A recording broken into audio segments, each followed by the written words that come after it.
Now that Super Bowl is over, we are gearing up for March Madness. With sports ramping up for the season, it may be tempting to fall into problem gambling. Gateway Foundation's president of Community Service Division, Jim Scarpace, shared with G ways we can protect ourselves and how this team or his team can help. You know, Problem Gambling Awareness Month is in March, and in this month, the focus is seeking understanding and really calling attention to something that sometimes isn't easy to understand and doesn't get as much attention as other substance use or mental health disorders, but really is a mental health disorder all its own. Well, let's just start with the basics. I mean, what is problem gambling? Like, when do you know that you have a problem? So problem gambling is what we call a process addiction, meaning it's a behavior as opposed to a substance being put in your body. But it's a behavior you continue to do despite negative consequences. So someone struggling with problem gambling may have difficulties not gambling. They think about gambling all the time despite negative repercussions like family issues or loss of money or possible other financial strains that could put your living environment or your job at risk. They continue to gamble, and when they're not gambling, they can get irritable or have difficulty with relationships or functioning. All of those kinds of signs, if you're experiencing those, is something that would probably want you to move forward and ask for help or at least seek out some support. It seems like gambling has become so much easier, you know, recently, especially since there's so many apps and it's just accessible on your phone. You know, so how has it changed and who's at risk? Well, I think right now, especially, you know, as we're coming into March with the Super Bowl just ending and March Madness beginning, it's a time where there's so much exposure to what we call triggers if you have a gambling disorder. And it can be really hard to avoid or manage those triggers, especially when everything you see on TV is encouraging you. The apps are easier than ever to access. And again, if you're someone without a gambling disorder, you may be able to manage those things.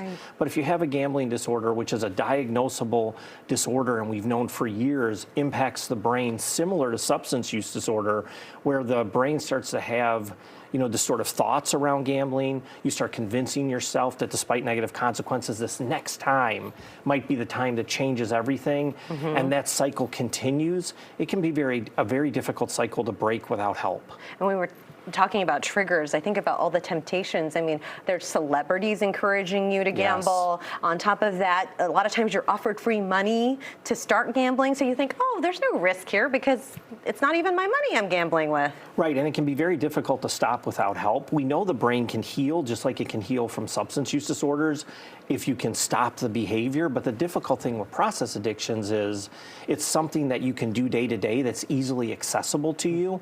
So it's really important if you're experiencing these negative consequences to reach out for help, because treatment can really help you develop skills to come up with alternatives to when you want to gamble. Well, let's talk about some of these signs. I think that'll be really helpful for people watching. Sure.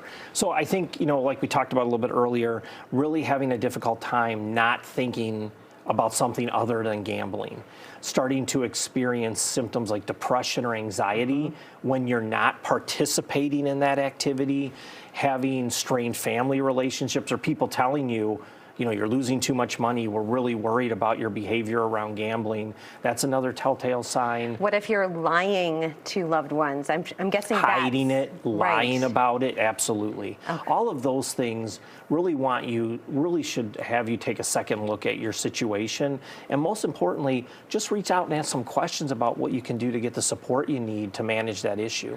And my goodness, the feeling of not being able to pay your rent or maybe your kids' tuition, that can really make you very low. I mean, absolutely. And then you're dealing with two things. You're dealing with both the gambling disorder and you're dealing with things like depression and anxiety.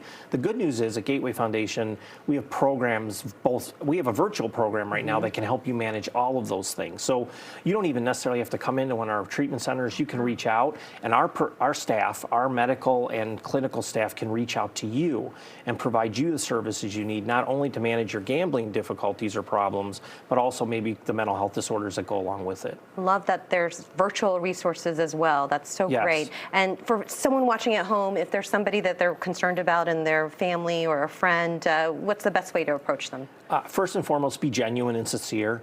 Let them know that you're worried about them. Don't blame them, because just like other disorders, they can't control whether or not they have a gambling disorder, but they do control whether or not they follow through on recommendations that will help them get better or access treatment. So let them know you're worried about them. First and foremost, let them know you love them, and that's why you're bringing this up.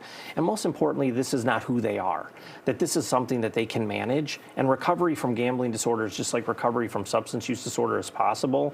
We've seen thousands of people recover from gambling disorders at Gateway Foundation, and our programs are accessible to anyone. Sounds like there's a lot of hope there. Absolutely, and hope is the key, recognizing things can get better and you can move past this issue despite how much of an issue it may be for you right now. For more information, visit gatewayfoundation.org or give them a call at 844-975-DONE for guidance on the next steps towards recovery.